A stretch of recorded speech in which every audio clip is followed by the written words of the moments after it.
yourself. My name is Tywana Anderson Jakes. I am 43 years old. I'm the mother of three.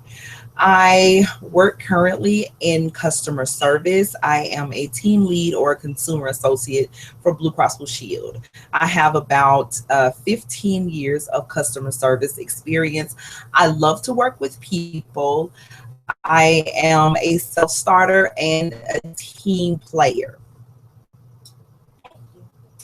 Tell me about your past work experience. As I advised, I have about 15 years of customer service experience. I actually came into the customer service field in my late 20s, or yeah, in my late 20s. I was working full time for Muskogee County School District as a paraprofessional in the classroom, and I took a summer job at a call center in another city.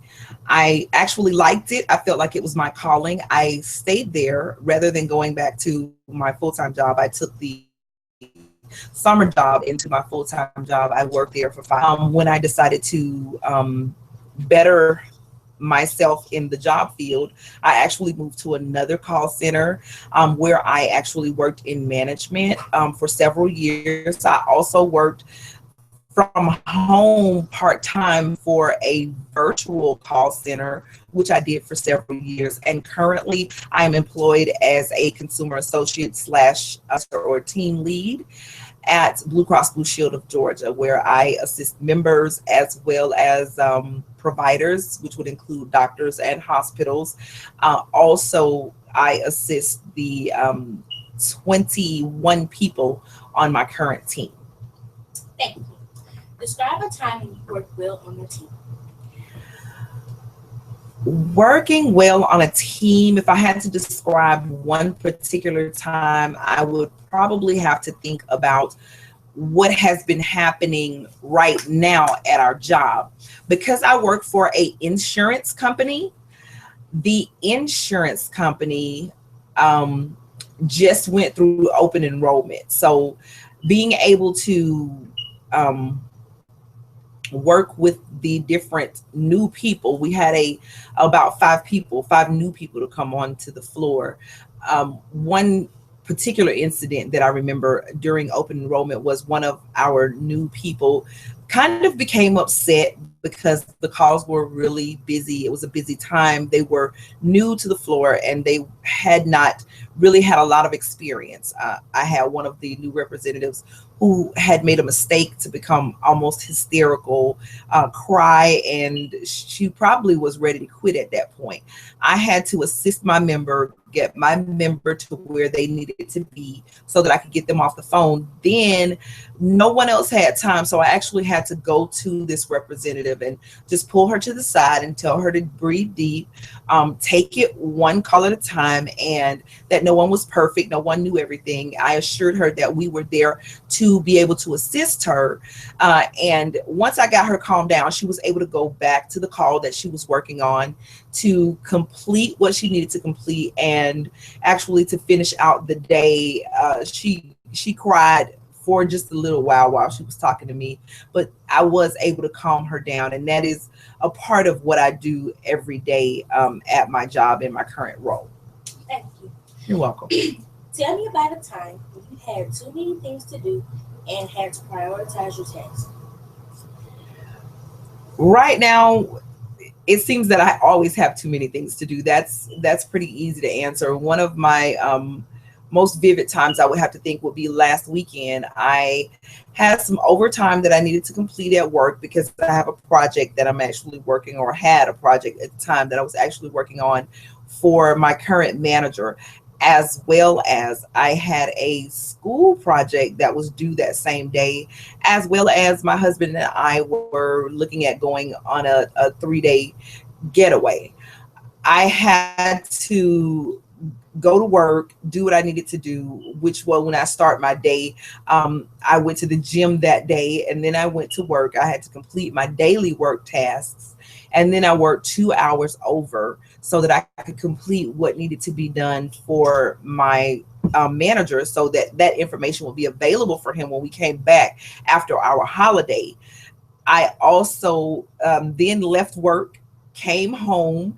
I had to, as a student ambassador, help a student with some things that they were working on. And while I was helping that student, luckily, some of the things that I was able to assist the student with also assisted me. After that was complete, then I was able to go in and do my task and complete my task, and submit my project. And then once the project was submitted, I was comfortable with everything that had been done. I was able to pack, and my husband and I were able to drive 2 hours out of town. So, and that's kind of a typical weekend for me right now. But that was one of the things that just was more vivid in my mind, because it seemed like that day I would never get done with the things that needed to be completed. Thank you. Tell me about a time when you had to go above and beyond the call of duty, and how did you handle the situation? Well, right now I have, as a consumer, or as a floor supervisor, I come across several members that just kind of require you to just be human to them, not necessarily to give them the information they need about their insurance, but just to help them through a difficult situation. So one of the times that I can think of right now is I have a member whose husband has some problems and he's unable to get out of bed. We needed to get him a hospital bed, and we needed to get him a bariatric grade commode, and we also needed to be able to get him a bariatric grade wheelchair. Now, this is something that normally goes pretty easily, but for these members, they had kind of been going back and forth with the providers. So they kind of created an atmosphere with the providers that the providers did not want to assist them. This situation had been going on since September, and I actually came into it as a supervisor the first week in December. It is now January 23rd, and that's something that I'm still dealing with or still going through for them. So I'm doing much more than what is required, because what I needed to do for them was to find a provider that they had not dealt with, that turned out to not be in network, and to get them approved to deliver what needed to be delivered for the member. I was able to do that and get that taken care of back in December, probably the last week in December.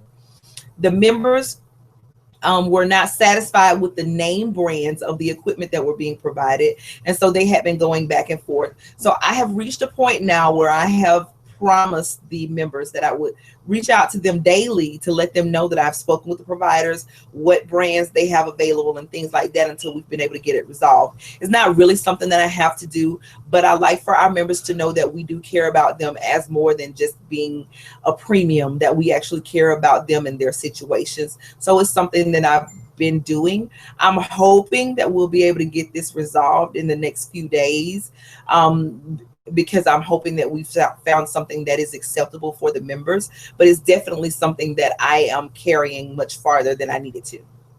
Thank you. Tell me about a time when you worked effectively under pressure. Back a few years, probably 2009 or 2010, I was a supervisor for a company called American Home Shield. It's a warranty company. On this particular night, it was about, I don't know, maybe 7 p.m. And I got a representative who came to me and said that they had a technician, an air conditioning technician on the line who needed to speak with the supervisor. Of course, my first thought was, well, what did you do to try to assist them so they wouldn't need to escalate to a supervisor? And the representative said, no, I don't think this is something that either of us can fix. The technician is saying that the homeowner has kidnapped him. So of course I got on the phone. I was kind of shocked that the technician actually was calling to American Home Shield and not calling to the police department, but he actually called us. I was able to speak with him, and he was actually locked in the basement. The homeowner had pulled a gun on him. And they locked him in the basement because he needed a compressor for their air conditioning, and he was unable to fix that. In the meantime, I went into the homeowner's account. I called them. I reached out to them, and they were kind of very, I can't even explain what it was, but they were irate, and they were saying that they were not going to let the technician out of the basement until the air conditioning was fixed. I explained to them for probably about 30 minutes during that time that they had to let him out, that this was illegal, it was kidnapping, and that I was going to be forced to call the police. So in the meantime, while I was talking to them, I had to Google the actual 10-digit phone number for the police department in their area. I got the police department on the line, and once I got them on the line, I was able to get the police department on their way to the home. And I actually had to continue to, I guess you could say, negotiate with the homeowner until the police arrived. So this was something that was very scary for me, because the technician advised me that they had a gun, and that they had advised him that it was loaded, and they had him locked in a basement. So I had to, I was very careful not to do anything to set the homeowners off, but also to keep them occupied so that the police could arrive to help the technician. And the good part is the technician did go, he was let out of the basement. Unfortunately, the homeowners were arrested. But that was something that was a lot of pressure for me, just to think that I was working with someone that was, that my involvement could possibly cause someone to lose their life. Thank you. Give me an example of a time when you showed initiative. The biggest example I can think of initiative right now is for my current job. I have a member who I actually dealt with in July of 2015. I assisted her, gave her the information she needed, and she was on her way. In October, she had called back several times. She had spoken with people that she felt like she was not getting the explanation, not necessarily the answers, but they were not being explained to her as it needed to be. So she asked for me. She asked them to find me, and when they finally reached out to me and I was able to speak with the member, she advised me that she had had the testing that we had talked about, and she had been diagnosed with cancer. And she was getting ready to go through radiation treatment and chemotherapy, and she needed my assistance in knowing what she needed to do for open enrollment for her plan. I explained that to her, and the member she had so many emotions, and she was so overwhelmed. She began to cry on the phone with me, and I'm a big baby, so it made me cry as well. The member and I talked for about an hour or more, maybe. And in this time, I kind of built a bond, not necessarily a bond, but I felt like this member needed someone to be there with her to help her go through her treatments. And I agreed to, and I offered to help her with that. I offered to be a liaison for her, to answer her questions as she went through her treatment. And right now, she's started her treatment at the beginning of this year. She's got 18 weeks of treatment, and twice per week, once at the beginning of the week and once at the end of the week. I call her at the beginning of the week, and I just remind her that what she's going through is temporary. It's something that's going to help her in the long run. It's going to be able to, help her to be healed in the long run. And I remind her that if she has any questions about her policy or anything like that, then, I'm there to answer those questions. And at the end of the week, then I contact her to congratulate her that she has gone through another week of chemo, another week closer to the chemo completion and to being able to be completely healed. This isn't something that's required of my job, of course, but I feel that the member needed that. So I took the initiative to offer that to her. And I feel that that's what our service is all about. Thank you. Is there anything else you would like for us to know about you? I just really don't have very much that I feel that you haven't asked. But I will say that I'm a self-starter. I'm a team player. I am a very quick learner, and I'm also articulate, and I do really well at helping people. I look forward to being employed with a company that I can set a standard and be a part of management, and my standard be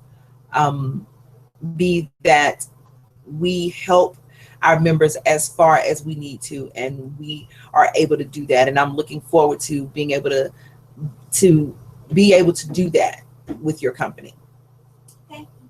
Thank you for interviewing me.